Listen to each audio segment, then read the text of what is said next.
Tú sabes que a la gente le gusta opinar en todo. Así que como cristianos tenemos que saber cómo lidiar con las opiniones. Y hoy en este video vamos a ver cómo la Biblia nos enseña a lidiar con las opiniones, cuándo aceptar opiniones y cuándo no aceptar las opiniones bíblicamente. Vamos para allá. Comenzamos estudiando Lucas 1 del 5 al 22. Hubo en los días de Herodes, rey de Judea, un sacerdote llamado Zacarías de la clase de Abías. Su mujer era de las hijas de Aarón y se llamaba Elizabeth, y andaban irreprensibles en todos los mandamientos y ordenanzas del Señor, pero no tenían hijos, porque Elizabeth era estéril, y ambos eran ya de edad avanzada. Aconteció que ejerciendo Zacarías el sacerdocio delante de Dios, según el orden de su clase, conforme a la costumbre del sacerdocio, le tocó en suerte ofrecer el incienso entrando en el santuario del Señor, y toda la multitud del pueblo estaba fuera orando a la hora del incienso. Y se le apareció un ángel del Señor puesto en pie a la derecha del altar del incienso. Y se turbó Zacarías al verle, y le sobrecogió temor. Pero el ángel le dijo: Zacarías, no temas, porque tu oración ha sido oída, y tu mujer Elizabeth te dará a luz un hijo, y llamarás su nombre Juan. Ojo con este punto, llamarás su nombre Juan. Y tendrás gozo y alegría, y muchos se regocijarán de su nacimiento, porque será grande delante de Dios, no beberá vino ni sidra, y será lleno del Espíritu Santo, aún desde el vientre de su madre, y hará que muchos de los hijos de Israel se conviertan al Señor, Dios de ellos. E irá delante de él con el espíritu y el poder de Elías, para hacer volver los corazones de los padres a los hijos, y de los rebeldes a la prudencia de los justos, para preparar al Señor un pueblo bien dispuesto. Dijo Zacarías al ángel: ¿en qué conoceré esto? Porque yo soy viejo y mi mujer es de edad avanzada. Respondiendo el ángel, le dijo: yo soy Gabriel, que estoy delante de Dios, y he sido enviado a hablarte y darte estas buenas nuevas. Y ahora quedarás mudo y no podrás hablar hasta el día en que esto se haga, por cuanto no creíste en mi palabra, las cuales se cumplirán a su tiempo. Y el pueblo estaba esperando a Zacarías y se extrañaba de que él demorase en el santuario. Pero cuando salió no les podía hablar, y comprendieron que había visto visión en el santuario. Él les hablaba por señas y permaneció mudo. En este primer punto vemos a este personaje, Zacarías, que entra básicamente a cumplir su rol que le tocaba en ese día, a ofrecer el incienso en el altar, y al lado del altar de repente le aparece un ángel, el ángel específicamente Gabriel, el cual le dice un mensaje de parte de Dios de que él y su esposa iban a ser los que iban a traer al mundo a Juan el Bautista. También vemos cómo Zacarías tuvo dudas también, porque él dijo: bueno, nosotros somos viejos ya, ¿cómo es que vamos a saber que esto es verdad? ¿En qué conoceremos esto? Y pues por causa de esta misma duda, él queda mudo hasta que el niño nazca, básicamente. Y el punto clave del estudio de hoy es que el ángel le dijo específicamente que su niño se debe llamar Juan. Avanzando en esta historia, de manera casi que paralela, también se le anuncia a María que iba a engendrar a Jesús. Y avanzando más en la historia, María visita a Elizabeth, la madre de Juan, que todavía no había nacido, la esposa de Zacarías. Así que vamos a Lucas 1 del 57 al 64, que dice lo siguiente: cuando Elizabeth se le cumplió el tiempo de su alumbramiento, dio a luz un hijo, y cuando oyeron los vecinos, ojo con esto, aquí ya viene la opinión, ¿verdad?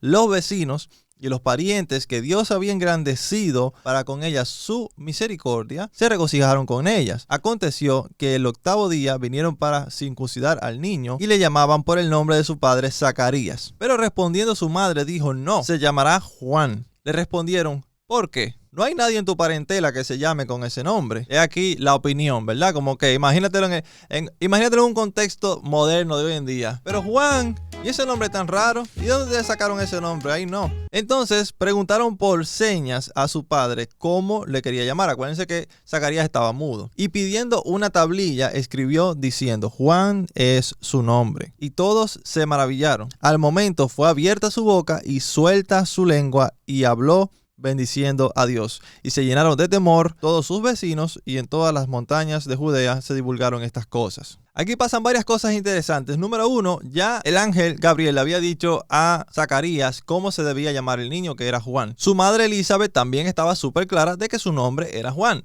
Pero de repente llega el momento del alumbramiento, ya el niño tiene 8 días de nacido, y están como que reunidos los vecinos y familiares y gente allegada. Y comienza el debate del nombre. Y se habían tomado inclusive el atrevimiento de llamar al niño por el nombre de Zacarías. O sea, ellos asumieron que se iba a llamar Zacarías. Y cuando Elizabeth le dice: óyeme, no se llama Zacarías, se llama Juan. Viene entonces la gente a opinar, a decirle: bueno, pero en tu familia nadie se llama Juan, ¿por qué le van a poner ese nombre? Es como que el que está en la carne le dice: ¿a ti qué te importa? Pero obviamente no debemos responder responder así. Al final, Zacarías termina confirmando que el nombre del niño es Juan. Por lo tanto, Zacarías sabía exactamente que Dios le había dicho a través del ángel Gabriel cómo se debía llamar el niño. Y Zacarías en ese momento pasó por alto la opinión y la presión social por tal de obedecer al Señor al pie de la letra. Pero algunos podrán opinar, bueno, pero la Biblia dice que en la multitud de consejeros está la sabiduría. No sé si tú has escuchado ese versículo de que en la multitud de consejeros está la sabiduría, pero ¿y si yo te digo que ese versículo no existe?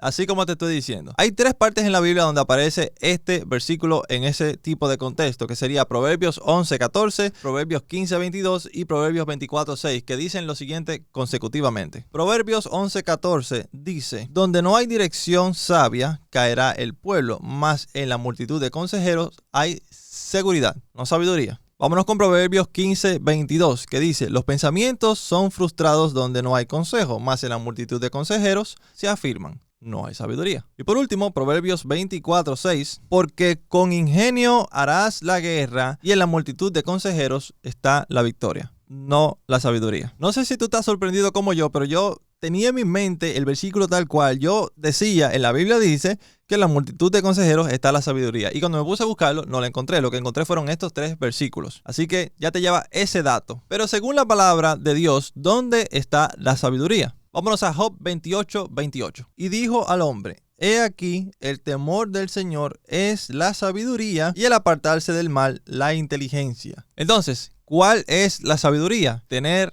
temor de Dios. ¿Y qué es la inteligencia? Pues apartarse del mal. El que es sabio es aquel que tiene temor de Dios y el que es inteligente es aquel que se aparta del mal. Eso es lo que la Biblia enseña. Por lo tanto, cuando nosotros tenemos que lidiar con la opinión de las personas, de allegados, de familiares, de amigos, de compañeros de trabajo, no es que vamos a estar súper cerrados y no vamos a considerar la opinión de nadie, porque evidentemente hay beneficios en la multitud de consejeros, como lo vimos en Proverbio. Pero no significa que la multitud siempre va a tener la razón, porque recuerda que en el orden de prioridades, Dios va primero que la multitud. Por lo tanto, una opinión puede ser bien recibida siempre y cuando no vaya en contra de lo que el Señor te está diciendo. Y cuando digo lo que el Señor te está diciendo, no me refiero a que lo que tú te estás imaginando que Dios te dijo, a una revelación que tú sientes que tuviste, a un sueño que tú te hiciste. No.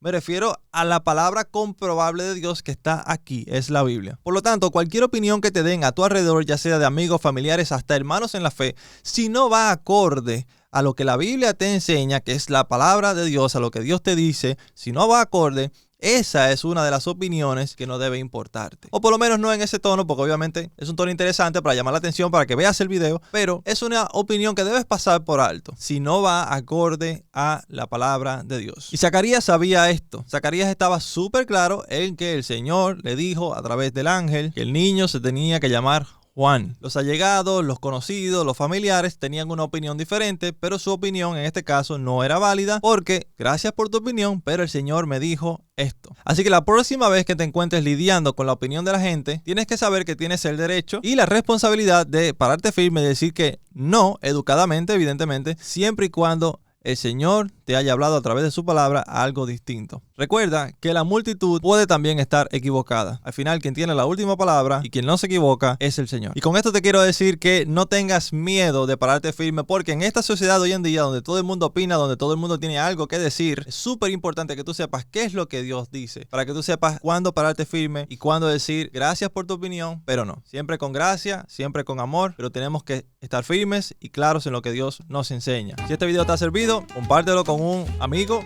un hermano en la fe, para que la palabra de Dios se siga expandiendo. Nos vemos en el próximo. No olvides suscribirte y que Dios te bendiga.